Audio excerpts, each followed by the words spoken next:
અમરેલી નગરપાલિકામાં સફાઈ કર્મીઓ ફરી પાલિકા કચેરીએ પહોંચી રજૂઆત કરેલી હતી। અમરેલી નગરપાલિકાના સફાઈ કર્મીઓ ફરી પાલિકા કચેરીએ પહોંચેલા હતા। અમરેલી નગરપાલિકાના સફાઈ કામદારોએ કોન્ટ્રાક્ટ પ્રથા સામે વિરોધ નોંધાવેલો હતો। અમરેલી નગરપાલિકાના સફાઈ કામદારોએ કોન્ટ્રાક્ટ પ્રથા તથા અન્ય મુદ્દાઓને લઈને રજૂઆત કરેલી હતી અને કોન્ટ્રાક્ટ પ્રથા સામે નારાજગી વ્યક્ત કરી।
પ્રશ્ન તો અમારો વર્ષોથી ચાલે જ છે અને નગરપાલિકાએ અમારી સાથે બેઠક કરી હતી।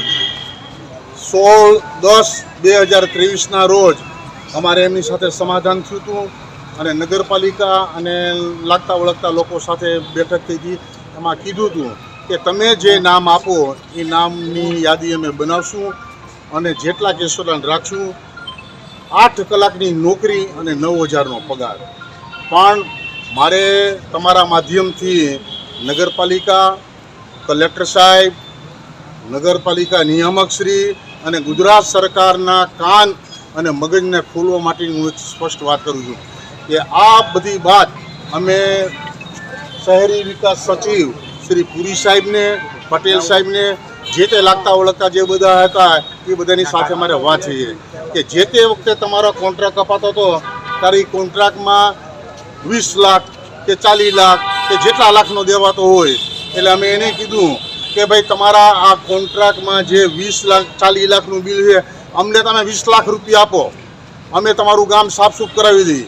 અમારા જ માણસો રહે, સ્થાનિક માણસો જે છે અમરેલી પ્રોપરના વાલ્મીકી સમાજના જ માણસો કામ કરશે, બીજાને કોઈને લે કોઈ લે ભાગવું અહીંયા આવે આ ગામ અમારું છે, અહીંયા કોઈ લે ભાગવું આવે લે ભાગવું ને અમે સાખી લેવાના નથી।